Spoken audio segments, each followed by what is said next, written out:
अस्सलाम वालेकुम स्टूडेंट आज हम बात करेंगे पार्ट्स ऑफ स्पीच के बारे में। पार्ट्स ऑफ स्पीच क्या है, उसका डेफिनेशन क्या है। तो पार्ट्स ऑफ स्पीच का डेफिनेशन ये है, words are divided into different groups according to the work they do in a sentence is called parts of speech.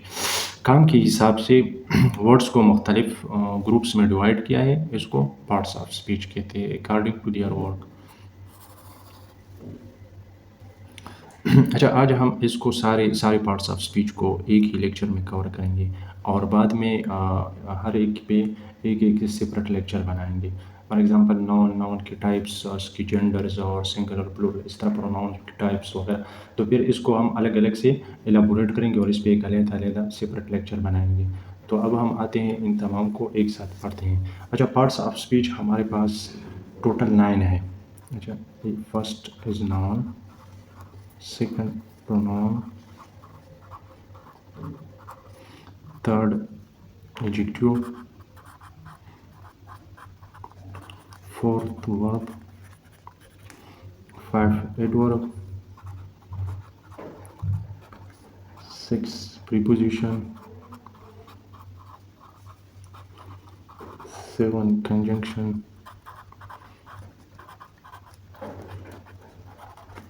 eight interjection, और 9 आर्टिकल। जब हम आते हैं नाउन की डिफिनेशन, ये है the name of person, place, thing और idea is called noun।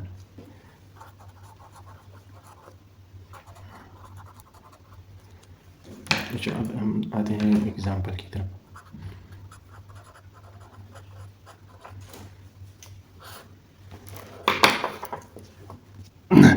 अच्छा, अब हम आते हैं एग्जाम्पल्स की तरफ।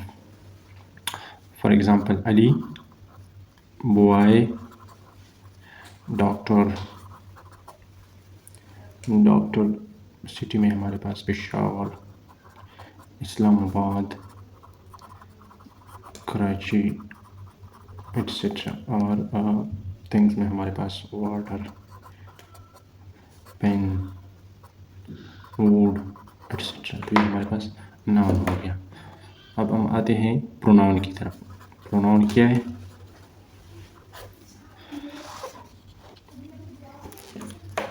Pronoun is a word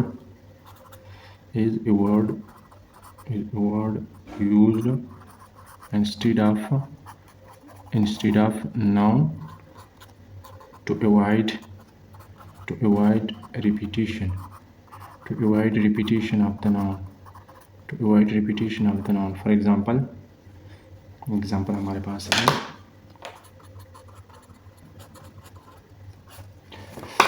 Akbar is absent because he is ill। तो इधर ही जो है ना, because he is ill, तो इधर हमारे पास ही जो है वो अकबर की जगह आया है। तो अकबर नाउन है, उसकी जगह ही आया है, तो ये वर्ड्स हमारे पास प्रोनाउन है। दूसरी बात ये है कि ये अकबर की रिपीटेशन को अवॉइड करता है। अच्छा, और एग्जांपल हमारे पास प्रोनाउन की others example. For example I pronoun है we, you, he, she, et et cetera. अच्छा, adjective is a word which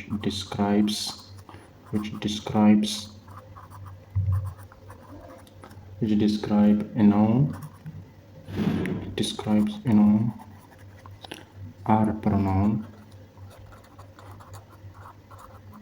ऐसा वर्ड जो नाउन या प्रोनाउन को डिस्क्राइब कर पाए, उसके बारे में हमें मालूमात दे, तो ऐसे वर्ड्स को एडजेक्टिव कहते हैं। अच्छा, इसका दूसरा डिफिनीशन ये भी है, a word which adds something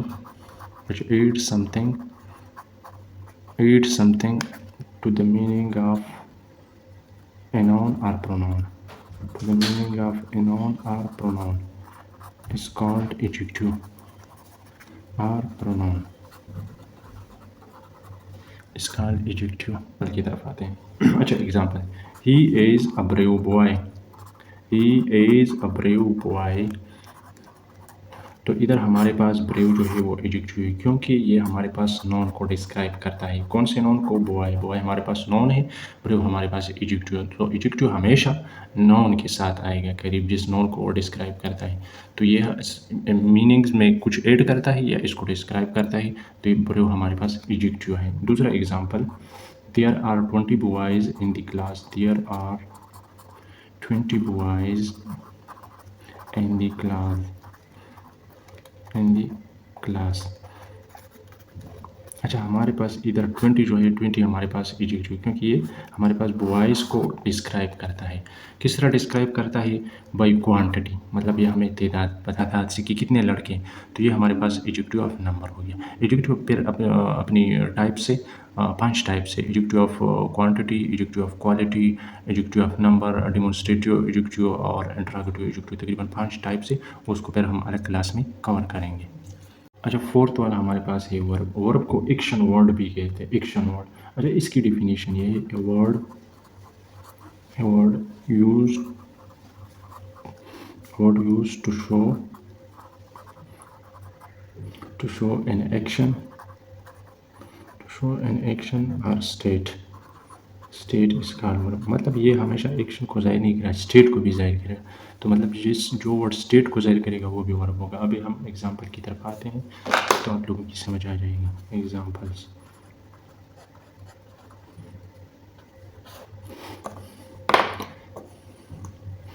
the boy is playing outside. तो ये बॉय इज़ प्लेइंग आउटसाइड। इधर हमारे पास प्लेइंग जो है वो एक्शन वर्ड है, ये तो बस आसानी से सबको पता है कि मतलब ये हमारे पास वर्ब है। दूसरा वन जो हमारे पास है, gold is a precious metal, gold is a precious metal, precious metal. तो इधर हमारे पास कोई एक्शन वर्ड नहीं है, बल्कि इसमें सिर्फ एज, एज जो है ना वो सिर्फ स्टेट जाहिर करता है। किस चीज़ की? गोल्ड की, कि गोल्ड एक कीमती धात है। तो इधर हमारे पास एज जो है ना, जो कि प्रिंसिपल वर्ब की जगह पे है, तो ये हमारे पास एक स्टेट जाहिर करता है, और ये भी हमारे पास वर्ब है। ठीक है।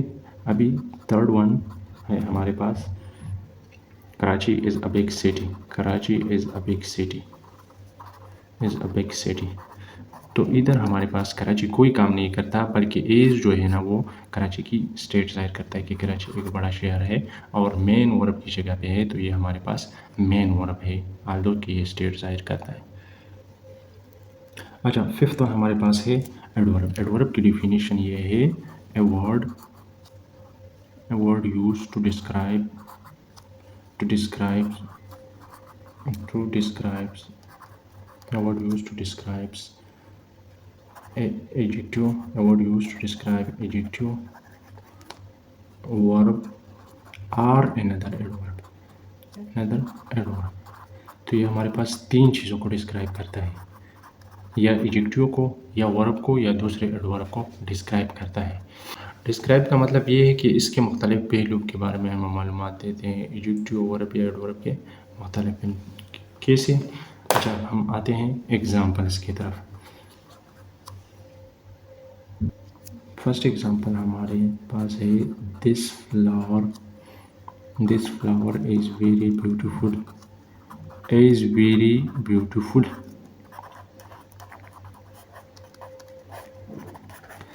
अच्छा इधर हमारे पास वेरी जो है ना वो एडवर्ब है। कैसे? ये हमें डिस्क्राइब करता है एडजेक्टिव ब्यूटीफुल को। This flower is very beautiful, तो ये ब्यूटीफुल हमारे पास एडजेक्टिव है, और वेरी हमारे पास एडवर्ब है, क्योंकि ये एडजेक्टिव को डिस्क्राइब करता है। अभी ये किस तरह एडजेक्टिव? ये इसलिए एडजेक्टिव क्योंकि फ्लावर हमें डिस्क्राइब करता है, ब्यूटीफुल हमें डिस्क्राइब, सॉरी ब्यूटीफुल हमें डिस्क्राइब करता है फ्लावर को, और फ्लावर हमारे पास नाउन है, तो ये हमारे पास एडजेक्टिव हो गया। जब ये एडजेक्टिव हो गया तो ये हमारे पास नाउन है, तो ये हमारे पास एडजेक्टिव हो गया। और जब ये एडजेक्टिव हो तो वेरी अभी इस ब्यूटीफुल को डिस्क्राइब करता है, तो वेरी हमारे पास अब एडवर्ब है। दूसरा एग्जाम्पल हमारे पास है, it is raining heavily, it is raining heavily। तो इधर हमारे पास हेवीली जो है वो एडवर्ब है क्योंकि हमारे पास रेनिंग को डिस्क्राइब करता है। तो रेनिंग हमारे पास वर्ब है और हेवीली हमारे पास एडवर्ब है क्योंकि ये हमारे पास वर्ब को डिस्क्राइब करता है। तो ये हमारे पास दूसरा एडवर्ब आ गया। अब तीसरा एग्जांपल हमारे पास है शी सॉल्व द क्वेश्चन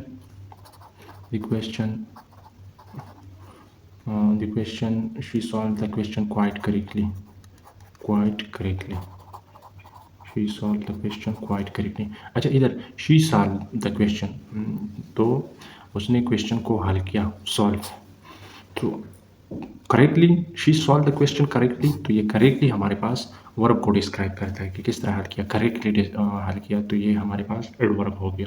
अब क्वाइट हमारे पास दूसरा एडवर्ब है जो करेक्टली को डिस्क्राइब करता है। तो ये हमारे पास क्वाइट जो हमारे पास है वो करेक्टली को डिस्क्राइब करता है। तो ये हमारे पास दूसरा एडवर्ब हो गया। सो ये तीनों जो हमने एग्जांपल दिए ये उसके साथ इसके डिफिनेशन के साथ कॉन्साइड करते हैं। A word use to describe adjective, तो एडजेक्टिव हमारे पास ये हो गया। ये वेरी एडजेक्टिव को ब्यूटीफुल को डिस्क्राइब करता है। वर्ब इधर हमारे पास हेवीली एडवर्ब हो गया क्योंकि हमारे पास वर्ब को डिस्क्राइब करते हैं जो रेनिंग है, या दूसरा एडवर्ब इधर हमारे पास क्वाइट जो है ना वो एडवर्ब है क्योंकि ये दूसरे एडवर्ब या करेक्टली को डिस्क्राइब करता है। अच्छा, अब 6th पोजीशन पे हमारे पास ये प्रीपोजिशन। प्रीपोजिशन क्या है? A word which show relation which show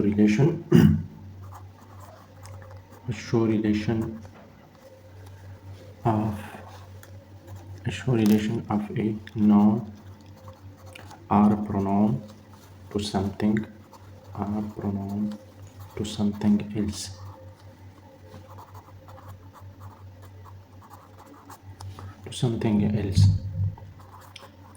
अच्छा, प्रीपोजिशन एक वर्ड है कि ऐसा पार्ट्स ऑफ स्पीच है कि ये रिलेशन शो करता है नॉन या प्रोनाउन के किसी दूसरी चीज़ के, और ये हमेशा आता है नॉन या प्रोनाउन के साथ, नेक्स्ट टू नॉन और प्रोनाउन। अच्छा, हमारे पास अब एग्जांपल्स हैं। Examples, there is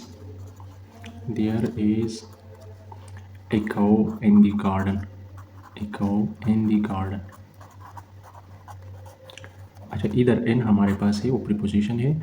cow noun का रिलेशनशिप कायम करता है किस चीज़ के साथ? गार्डन के साथ। दूसरा एग्जांपल हमारे पास है a girl is set under the tree. तो इधर हमारे पास अंडर है वो जो है वो प्रीपोजिशन है। Third one is the phone is on the table. The phone is on the table।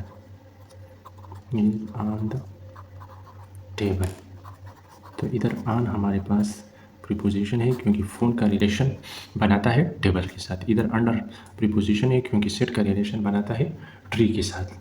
ठीक, इसकी बहुत सारी मिसाल और भी है लेकिन हम शॉर्ट्स में in, on, it, with, under, from, etc. ये सारे प्रीपोजिशन में है, ये प्रीपोजिशन में आते हैं। अच्छा, अब कंजंक्शन की तरफ आते हैं। 7th पे हमारे पास कंजंक्शन है। कंजंक्शन का डिफिनेशन ये है, a word use to join words or sentences. ये वर्ड्स को आपस में जॉइन करते हैं या सेंटेंसेस को आपस में जॉइन करते हैं। इसको प्रीपोजिशन के साथ कंफ्यूज नहीं करना। प्रीपोजिशन एक ऐसा वर्ड्स है वो ताल्लुक ज़ाहिर करता है नॉन या प्रोनाउन की दूसरी चीज़ों के साथ, और ये वर्ड्स को जोड़ता है या सेंटेंसेस को आपस में जोड़ता है, तो ये उसके साथ कंफ्यूज नहीं करना है। अच्छा, फॉर एग्जाम्पल हमारे पास है two and two make four. अच्छा, इधर टू और टू को मिलाया है एंड ने, ये भी वर्ड है ये भी वर्ड है, तो वर्ड को जब मिलाते हैं तो उसको कंजंक्शन कहते हैं। सो ये हमारे पास एक कंजंक्शन है। अच्छा, अब दूसरा एग्जांपल हमारे पास है आई रन फास्ट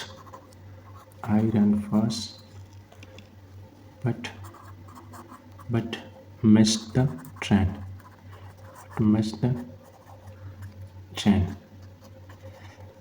ठीक है, तो इधर हमारे पास आई रन फर्स्ट एक सेंटेंस है, मिस द ट्रेन दूसरा सेंटेंस है और इसको बट ने जॉइन किया है, तो बट हमारे पास इधर एक कंजंक्शन है। अच्छा, अब हम आते हैं इंटरजेक्शन की तरफ। इंटरजेक्शन क्या है? इंटरजेक्शन वो पार्ट्स ऑफ स्पीच है जो सडन डिज़ायर, फीलिंग्स या इमोशन को ज़ाहिर करता हूँ, तो उसको हम इंटरजेक्शन कहते हैं। सेंटेंस में इसके साथ एक्सक्लेमेटरी सेंटेंस जो है वो इसके साथ कॉन्साइड्स होते हैं, यानी जिस सेंटेंस में इंटरजेक्शन हो तो वो एक्सक्लेमेटरी सेंटेंस होंगे। तो अब हम आते हैं डिफिनीशन की तरफ। A word which denotes which denotes sudden feelings feelings or emotions is called interjection. Hurrah! For example, hurrah! They have won the match. They have won the match.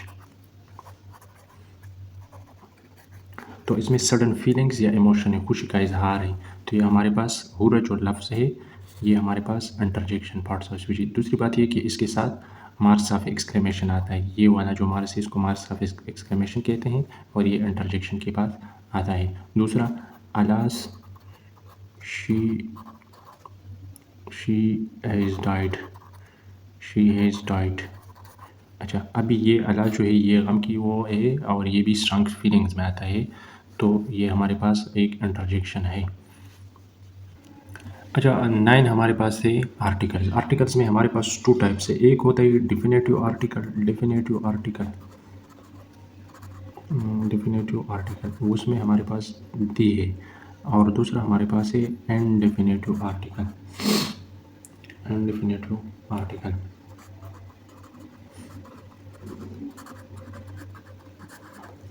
अच्छा, definitive में हमारे पास दी आता है, इनडेफिनेटिव में हमारे पास ए और एन आता है।